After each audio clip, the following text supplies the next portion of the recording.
جو ہے اس کا وہ قلب محمدی پر ہوا ہے قرآن مجید کا، آپ کے حواس ظاہری کو اس میں کوئی دخل حاصل نہیں۔ تو یہ ہے محفوظ وحی نبوت۔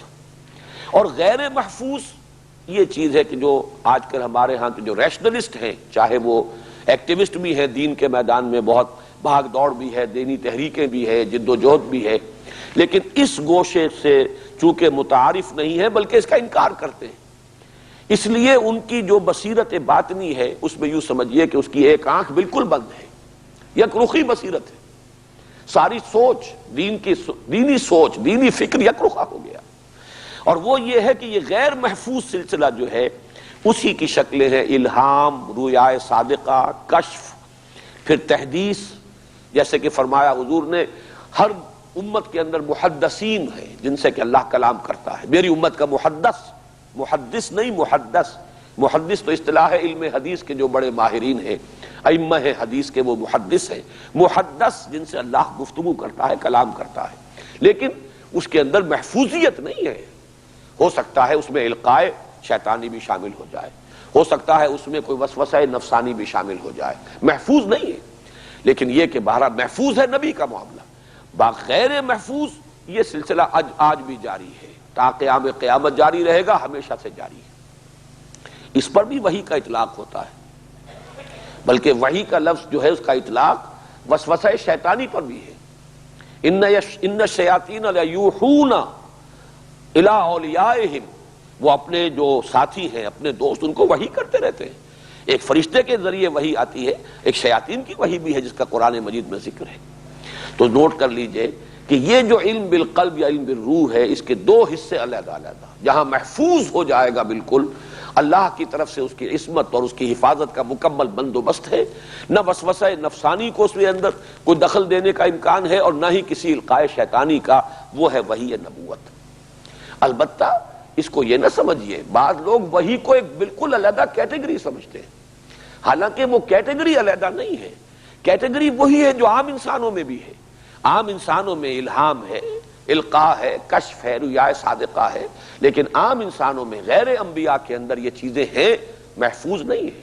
خطا کا امکان، القاء شیطانی کا امکان، وسوسہ نفسانی کا امکان، جبکہ یہی چیزیں جب محفوظ ہو گئی تو وہ وحی نبوت ہے۔ وحی نبوت کے بھی دو حصے ہیں، وحی جلی اور وحی خفی۔ وحی خفی کیا ہے؟ یہی چیزیں جو ابھی میں نے غیر محفوظ شمار کی ہیں، یہ سب چیزیں جب نبی میں بھی ہوتی ہیں تو محفوظ ہوتی ہیں۔ نبی کا خواب بھی وحی ہے، نبی کو الہام ہوگا وہ بھی وحی ہے، نبی کو کوئی بات القاء ہوتی ہے وہ بھی وحی ہے، اور وہ بھی محفوظ ہے۔ نبی کا خواب بھی محفوظ ہے، نبی کا خواب جو ہے اس میں بھی شیطانی آمیزش نہیں ہو سکتی، اور اسی کا نام ہے وحی خفی۔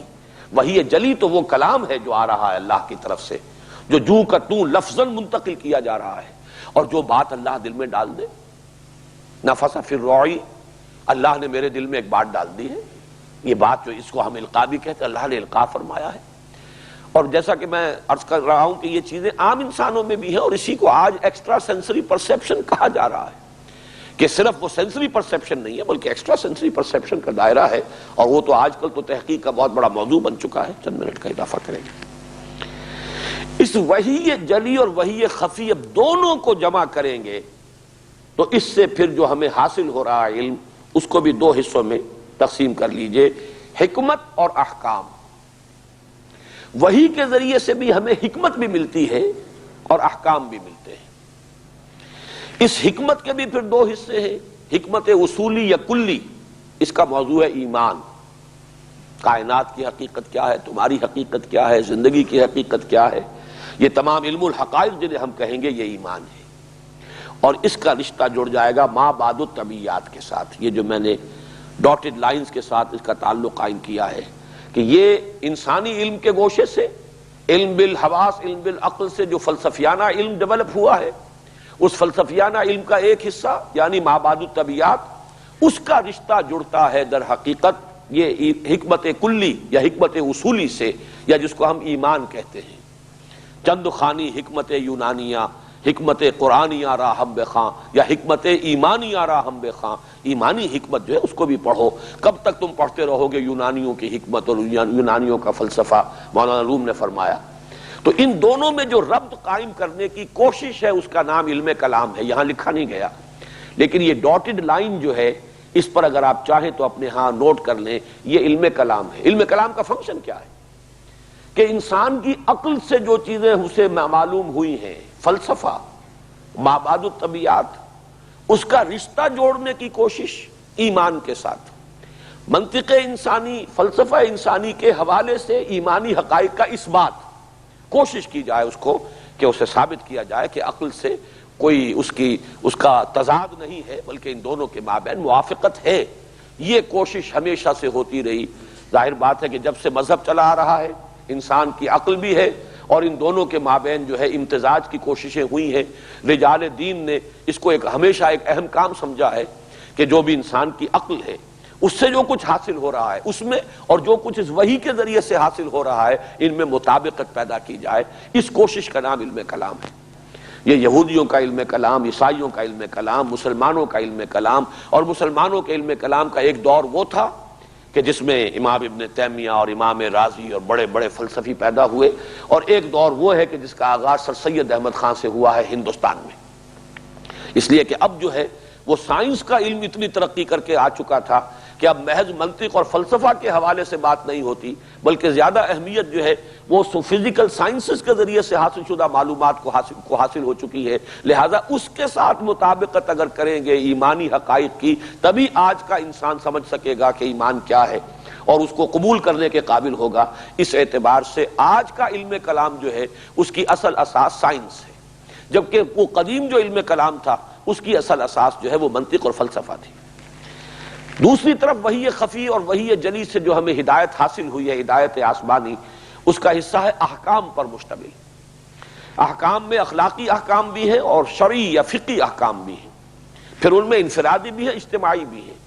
ان اجتماعی احکام کا عمرانیات کے مختلف شعبوں کے ساتھ ربط قائم کرنے کی کوشش, یہ دوسرا ہے علم کا گوشہ جس کی کہ ضرورت ہے.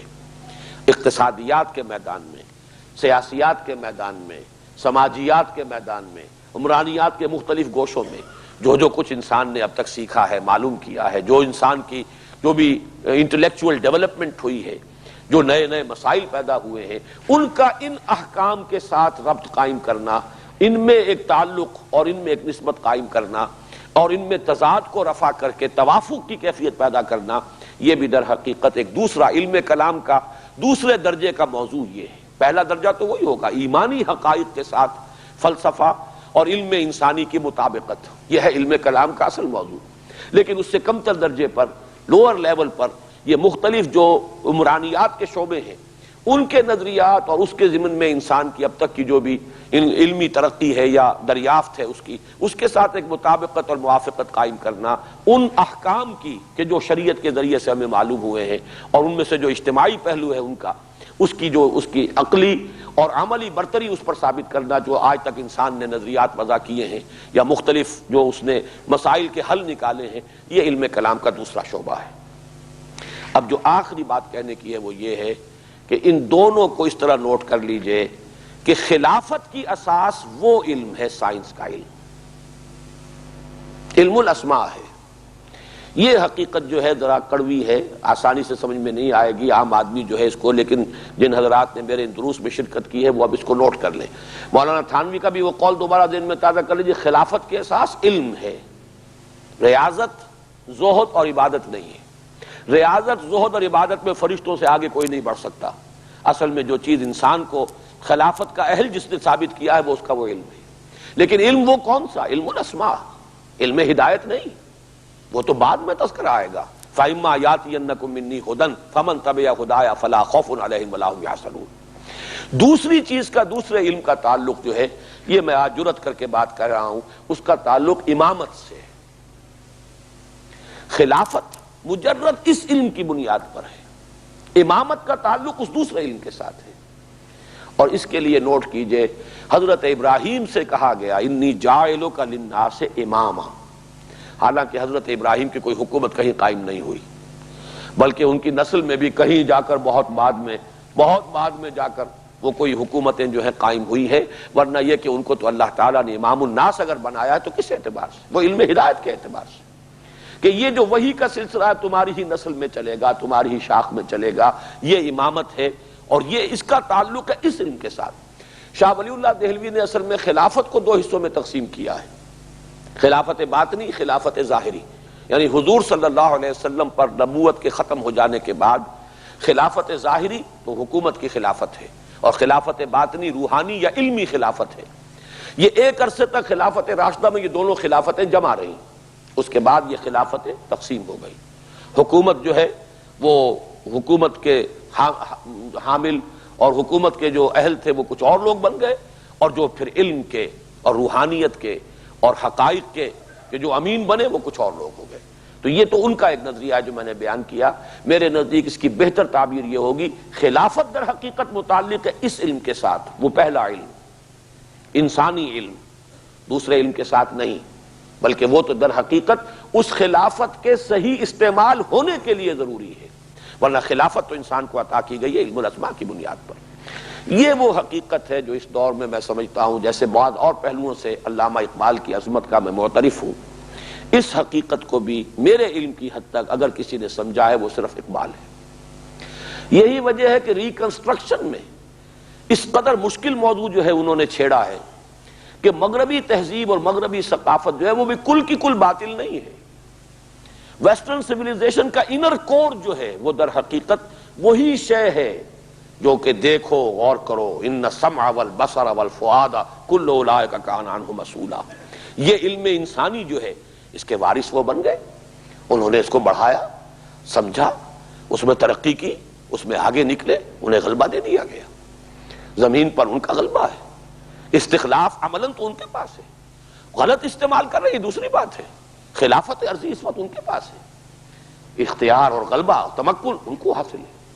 یہ وہ پہلو ہے، اسی لیے میں نے اس کا پہلے بھی اقرار کیا ہے، آج پھر اظہار کر رہا ہوں کہ حضرت عمر سے رضی اللہ تعالیٰ عنہ جو مسلم شریف میں روایت مروی ہے، اس پر ہمیشہ ذہن میں خلجان رہتا تھا کہ اس کے الفاظ یہ ہیں کہ حضور نے فرمایا ان اللہ یرفع بہذا الکتاب اقواما ویضع بہ آخرین، اللہ تعالیٰ اب اسی کتاب کی بدولت اقوام کو اٹھائے گا، ابھارے گا، ترقی دے گا، باب عروج پر پہنچائے گا، اور اسی کتاب کو چھوڑنے کی وجہ سے ذلیل و خوار کر دے گا۔ اب جہاں تک تو قول رسول ہے، آمنا و صدقنا، مستند بھی ہے، مسلم شریف کی روایت ہے، کیسے کوئی مسلمان اس کو رد کرے گا؟ لیکن ایک خلجان تھا کہ اس کتاب کی بدولت تو نہیں مغربی اقوام ابھری، یہ تو اس کتاب کو مانتی نہیں، یہ تو اسے تسلیم نہیں کرتی۔ کتاب والے جو ہے چلیے ہم کہہ سکتے ہیں مسلمان تو اس لیے ذلیل و خوار ہو گئے کہ حقیقت میں کتاب والے نہیں رہے، خار از محجوری قرآن شدی، شکوہ سنجے گردش دوران شدی مان لیا، وہ زمانے میں معزز تھے مسلمان ہو کر اور تم خار ہوئے تاریخ قرآن ہو کر تسلیم۔ لیکن دوسرا حصہ کیسے سمجھ میں آئے؟ ان اقوام نے کون سا اس کتاب کو مانا ہے؟ ان اقوام نے کون سے اس کتاب سے استفادہ کیا ہے کہ جس کی وجہ سے وہ اس وقت دنیا کے اندر بہرحال سربلند ہے، غالب ہے، تمکن اور غلبہ ان کا ہے؟ یہ ایک اشکال تھا، اور ریکنسٹرکشن کی اس بحث کو پڑھ کر ہی وہ حل ہوا کہ وہ بھی در حقیقت اس عمل کے اوپر عمل پیرا ہوئے ہیں، اس حصے پر ان السمع والبصر والفؤاد، انر کور جو ہے مغربی تہذیب کا وہ یہی ہے۔ توہمات کو اس نے ہٹا دیا، دور کر دیا، اپنے فکر کو، اپنے علم کو، اپنے نظریات کو حقائق و واقعات کے اوپر استوار کیا، ریئلٹیز، آبزرویشن، ان السمع والبصر والفؤاد۔ اور فؤاد کے لفظ کے بارے میں بھی ہمارے ہاں کافی یعنی اہل لغت نے اور مفسرین نے بھی کافی مختلف باتیں کہی ہیں، لیکن میرے نزدیک اب اس پر میں تقریباً مثبت طور پر حتمی رائے رکھتا ہوں کہ اس کا دل سے کوئی تعلق نہیں۔ فؤاد در حقیقت یہ برین کا کمپیوٹر ہے۔ فائدہ کیا ہے؟ آپ نے یہ چیز جانی، اس کا خلاصہ نکالیے، اس سے حاصل کیا ہوا؟ یہ آبزرویشنز ہیں، اس کا حاصل کیا ہے؟ فائدے سے فؤاد بنا ہے، قلب سے اس کا تعلق نہیں ہے۔ یہ ان السمع والبصر والفؤاد کل اولئک کان عنہ مسئولا، یہ اس انسانی علم کی بنیاد ہے۔ در حقیقت دیکھو، سنو اور انفر کرو، نتیجہ نکالو، استنباط کرو، اسی سے جو ہے استدلال کرتے ہوئے وہ منطق کے ذریعے سے اگلے نتائج تک پہنچو، پھر اور دیکھو اور سنو اور سمجھو اور چکھو اور سونگو، جو بھی سینس آرگنز ہیں، مزید معلومات حاصل کرو، اپنے علم کو اور ترقی دو۔ یہ سارا وہ برین کمپیوٹر ہے جو کام کر رہا ہے، یہ انسانی علم ہے، اور در حقیقت کس چیز کی نفی کی گئی ہے؟ وَلَا تَقْفُ مَا لَيْسَ لَكَ بِهِ عِلْمٌ، جس شے کے لیے تمہارے پاس کوئی علم نہیں ہے، علمی بنیاد نہیں ہے، اس کے پیچھے مت پڑو، توہمات کو رد کر دو، بات کرو آبزرویشن کی بنیاد پر۔ یہ ساری سائنس جو ہے، میں نے اسی لیے اس علم کی مختلف اقسام کو بالکل ایک فارم کے اندر آپ کے سامنے رکھ دیا ہے، تاکہ یہ ایک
کانا جو ہے، کانا دجال، یہ ہمارے ذہن میں آتا ہے۔